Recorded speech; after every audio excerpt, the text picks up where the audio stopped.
demons. They baffle NASA. The devil did it. That was not what I was expecting. I think we're basically just a bunch of meat sacks. With a soft spot for lesbians, sex, and dysfunctional relationships. Good luck. You sure are great at winning hearts and minds. He's been kind of flamboyant. Aw, cute! I would say you better really dig into what you believe a little more deeper. Now you're getting fantastical. He isn't really the most apt at anger management. Is the chronology of this correct?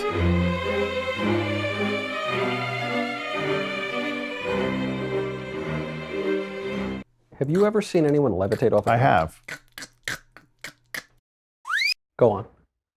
Well, it's an interesting thing because in the Catholic Church in America, so the USCCB, that's our governing body of bishops, we're the only body of bishops that require, before we do the rite of exorcism, the person has to have both a physical checkup and a psychological exam.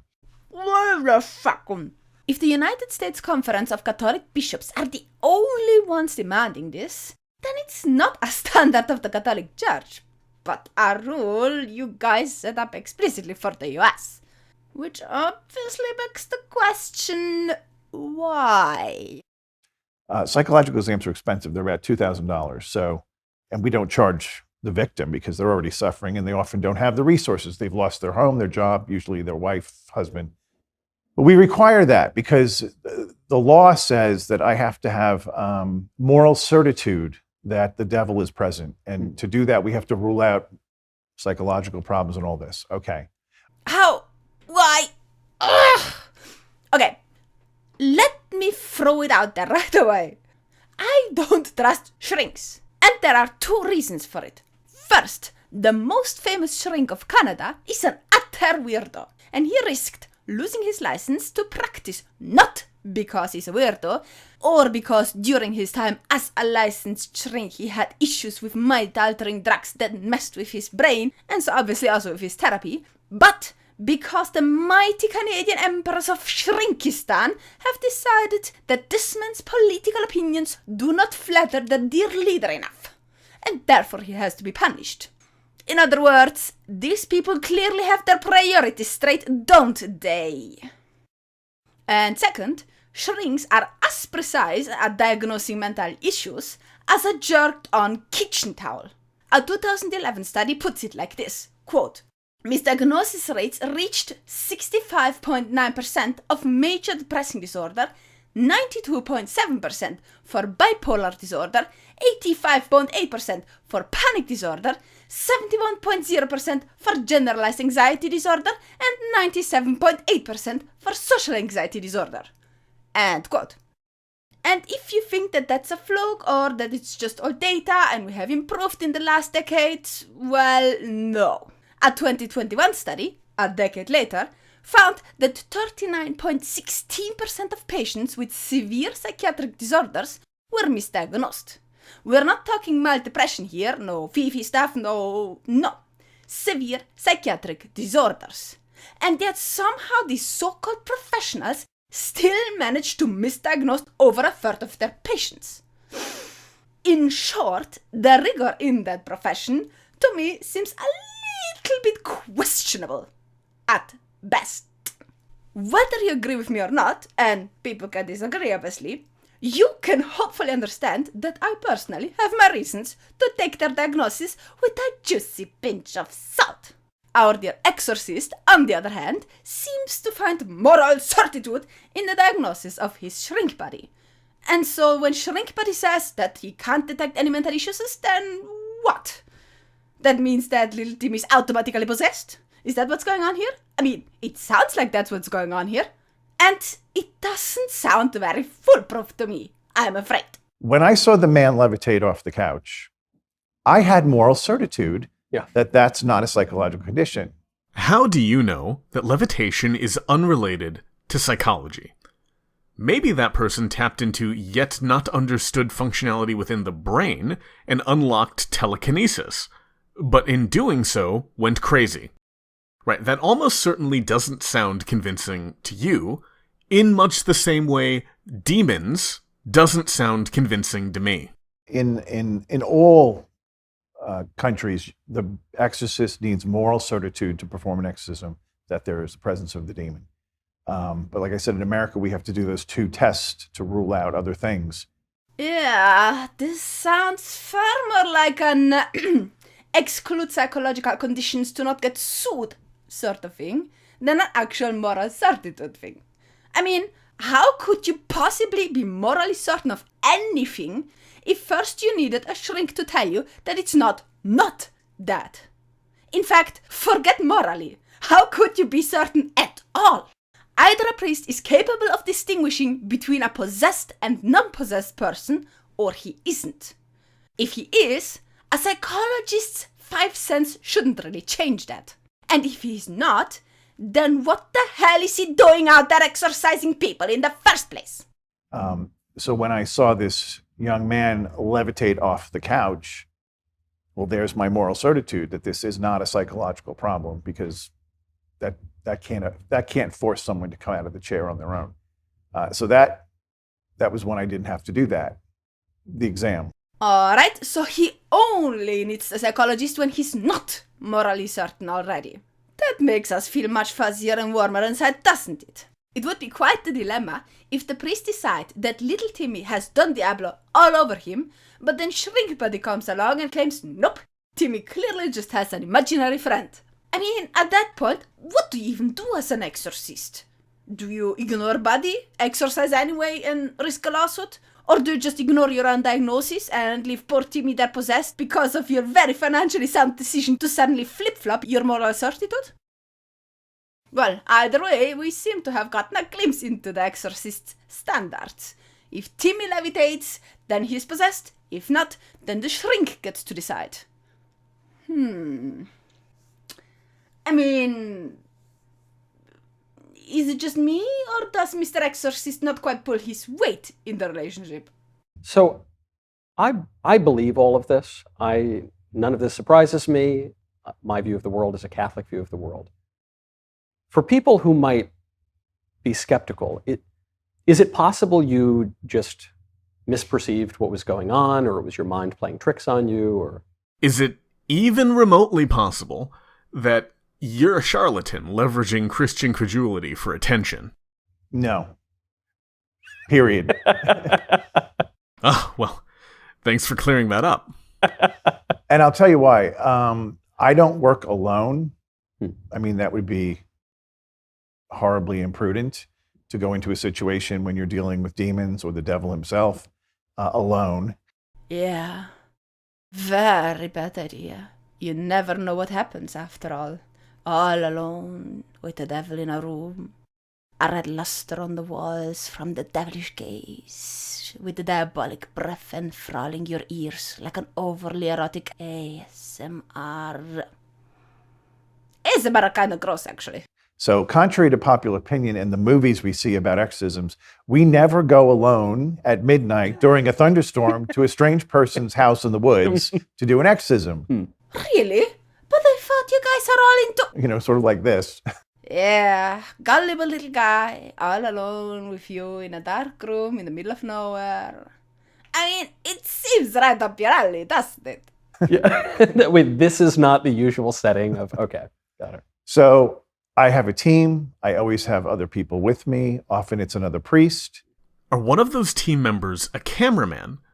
Do you have footage of this levitation? Look, footage would still not be incontrovertible evidence, but it would be a hell of a lot more convincing than 3 of us saw it, so please believe us. So we're all seeing the same thing, you know? Dude, you are not with your buddies. You're with a YouTube audience who can't see what you saw with your buddies because they were neither there nor high. I mean, put yourself in your audience's shoes for a moment. Wait a second. Do people walking on walls even wear shoes? Scratch that. Put yourself in your audience's panties instead. They sit there, hear you talking about people crawling on walls and all, and the vast majority of people never saw it beyond movies. All they have is you claiming that it actually happened. It's like a person telling you that they had an alien come to their house and... I wake up in the middle of the night. We don't need details, Mikey. It's just an example. I'm being probed by a little green man. Fine, whatever. Aliens come and probe you. Fine with me. Anyway, that is a very out there claim. people just won't believe your claim willy-nilly. It's far better to provide some actual evidence for it. Maybe, get video evidence, get some alien goop, tools, fingerprints or flipper prints or whatever else these creatures have.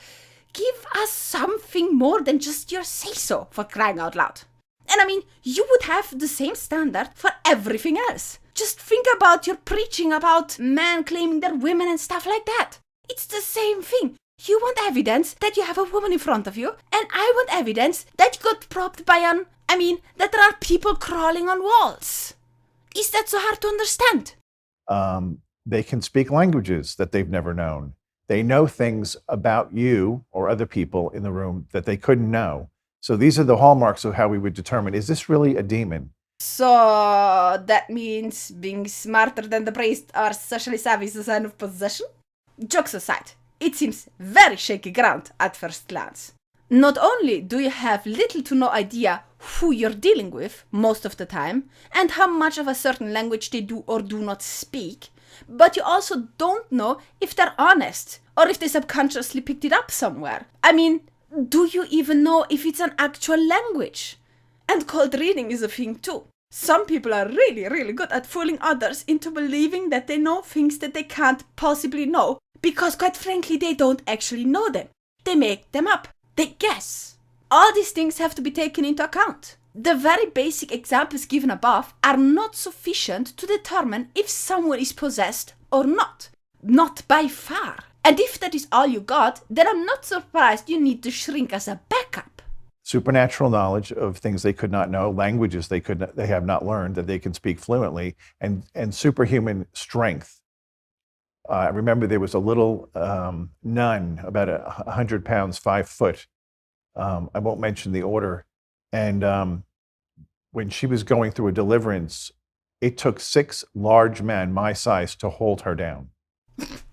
Not to sound jaded or paranoid or something, but 6 large men holding down a nun sounds really sus. It also gives the word deliverance a completely different meaning, buddy. And that's what I mean. It's not possible that little girl could have that strength. Was it an actual little girl or a massive bodybuilder dude who identified as a little girl? Just asking. You never know these days. Especially not with the Catholic Church. But let's play along for a moment. Could a girl, hypothetically, keep a bunch of adult men on their feet?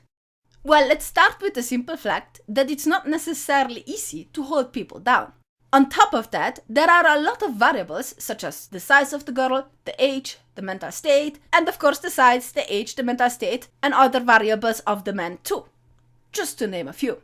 A 15-year-old girl tends to have far more strength on average than a 5-year-old. And likewise, a girl who is into a lot of sports or exercise will have a very different level of strength or agility than if she was a notorious couch potato and sat at home all day. And even the state of mind can sometimes have a huge impact on people. An extreme example of this is the deadlift champion Eddie Hall, the first person to ever lift 500 kilos, which is roughly 1,100 pounds. He explains in an interview that he would never go over 450 except that one day when he was beating the record, because he couldn't lift more than 450. And that in order to prepare himself for the achievement, he had to learn to put himself into a mental state in which he could release a certain kind of strength that people usually only get access to when they are in very extreme situations, such as when a mother suddenly manages to lift a car to save her trapped kid, for example. He also talks about the side effects he suffered and the toll it took on his body. Because obviously those sort of extreme situations are not what our bodies are used to or even meant to handle necessarily. It's a very interesting interview. I recommend listening to it. But to get back to the girl, in a situation where she would feel threatened to the point of panic, she might actually be far, far stronger than she would otherwise be. And of course, as I mentioned, she is just one variable. The surrounding is just one variable. And that is of course the state of man too, which is also a massive variable. Were they beef bodybuilders? Or skinny toothpicks? And one way or another, how much force did they actually use? Because unless we're dealing with a horde of sociopaths, men tend to be very reluctant to be holding down little girls. and many would be far, far more worried about hurting her than about using their full force to keep her down, especially if she cried. There is a very funny study from 2021 where the researchers made men sniff tears from crying women, and that apparently reduced the man's level of aggression by an average of 43.7%. All the links in the description below, and if I didn't put them in because I forgot, slap me in the comment section because I deserve it. Anyway, I'm not saying that any of what I just mentioned applies to these scenarios, but considering how many variables we have and how little data we get from the exorcist, there is no way we can just sit there and nod along and go, yeah, you're right, it's impossible. And likewise, you, Monsignor Exorcist, can't just immediately jump to demons whenever you see something that is beyond your expectations. It's not rational. It's not logical. It makes no sense. So we look at these things as kind of the hallmarks of this is not normal. This is a supernatural thing. I've seen that same nun run up a 20-foot wall like a squirrel. And 2,000 people at a conference saw it too. So there's the proof that that's not right. Can we all agree that's not normal? It could be the power of God. What do you know? That's not normal. That's not normal. I've never seen that happen. No. Yeah, I haven't seen that happen either. I'd very much like to, though. Did anyone at that 2,000-person conference have a cell phone? Was it being recorded for posterity anywhere? No. And it's scary when you see it because he likes to inflame fear in people's hearts. So when you say he, you mean the devil. Why? Why would he want to do that? Why would he want to make himself overtly known to as many people as possible, given that that would also demonstrate God's existence? If you're the devil, and your goal is to make as many people sin as possible so that they join you in hell, you don't want people to be afraid of you, and you don't want to convince anyone that Christianity is true, like by demonstrating your own existence. That's why Baudelaire's quote made sense, and your framing of the devil as being flamboyant makes no sense.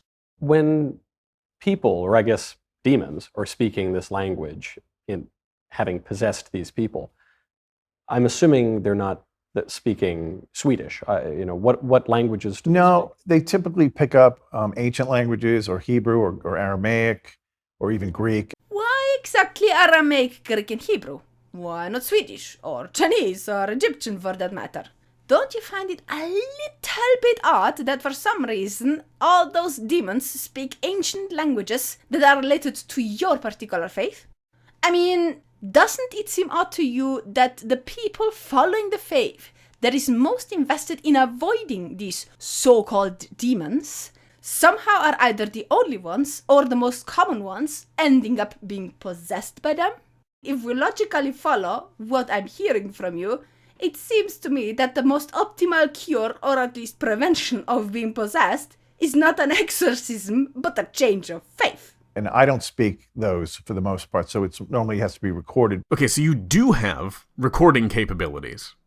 Right, so I'm not going to be impressed by a recording of someone speaking a language, but I would be at least mildly interested in seeing the recording of the levitation, or the nun scuttling up the wall. Do you have those, perchance? But you can tell right away, I know that's definitely Hebrew, or that's Right. this. And I'm like, has this person ever studied these languages? No. And in fact, sometimes they're, maybe young, maybe a 15, 16-year-old who hasn't even gone through high school. Dude, what the hell? Since when are 15 to 16-year-old teenagers known for their impeccable honesty? And how exactly do you conclude that they're too young to know a second language? Or a few sentences at least, if we're precise, because that's all you need. Or have knowledge that you don't expect them to have? Look, my kid is in the single digits, age-wise, and knows what the hell telomeres are. Does that mean she's possessed? Or could she maybe, just maybe, be interested in genetics? And maybe the US has just a very low standard, but when I was 15, I spoke at least 4 languages fluently, while my friend from a different high school spoke 2 and was in his second year of Greek and Latin on top of them. Just because your average teenager doesn't know certain things, that doesn't mean that the girl you happen to exorcise in the moment doesn't know them either. In fact, considering that the people who would seek out an exorcist tend to be the people who already are religious, or at least religious enough to believe in possession in the first place, you probably have a much higher chance that they happen to study those old scriptural languages. And listening to you talk like that, I'm not sure whether I should pity you for being so utterly gullible at your age, or I should get angry at you for thinking that we all are so gullible. Or they can tell you things about yourself. So we always go to confession before we go into a deliverance, because you never want them to, not that we're sinning, in these great ways, but Yes, because Catholic priests never sin in great ways. you want no weapon leveraged against you. Right. Confession. Yeah. Yeah, you go to a priest and tell him all the naughty things you have done or not done, and sometimes you make them up because you have no idea what the hell he wants to hear. And then he tells you what you have to pray for and how you have to repent and absolve yourself from your sins. And you personally do that before an exorcism because, why exactly? Do you think the demons suddenly don't know anymore what you did or didn't do? No.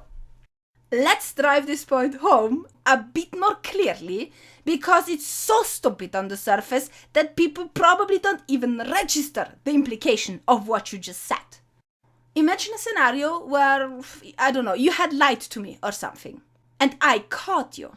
Now, you could have apologized for that and asked for forgiveness, and depending on what it was, I could have forgiven you or not cared any longer, something like that.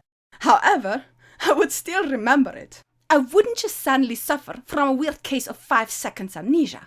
And likewise, if someone caught you lying, then regardless of whether or not I would have forgiven you, they could still hold it against you or try to drag you down with it. Your lie wouldn't just vanish. But for some reason, these super powerful demons, those guys who possess people and try to take them over and try to take over the world, those guys just never heard of memory. No, doesn't exist. If you kill an entire country and go confessing and then pray your Ave Marias or whatever, then the demons are just utterly oblivious that ever happened. It makes no sense. None. How? Wait, hold on. Eseth, we're doing a video. Oh well. So, to continue off of Eseth's point, I must admit I'm one of those people who didn't register how stupid it was what that priest had just said. No, it doesn't make sense that a demon wouldn't have access to information about your sins because of confession. But I think I can make it make sense from the perspective of a religious zealot. I was raised Catholic, and how I was taught was that sin isn't just the bad things you've done. To be more precise, sin is your degree of separation from God, and by doing bad things, you increase the degree of separation.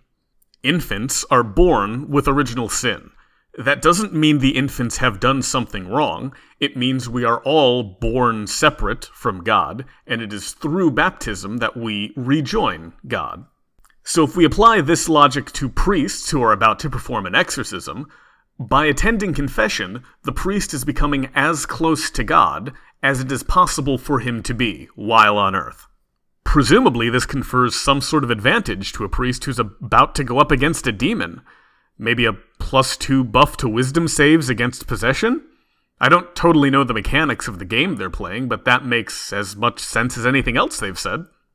From the perspective of God and demons, actions aren't bad because of what the action is. Rather, actions are bad because they separate you from God. If you murder someone, but then become absolved of the sin of that action through confession, the fact that you murdered someone can't be used as leverage against you by the demon, because there's no longer any sin associated with that particular instance of murder. You have been absolved.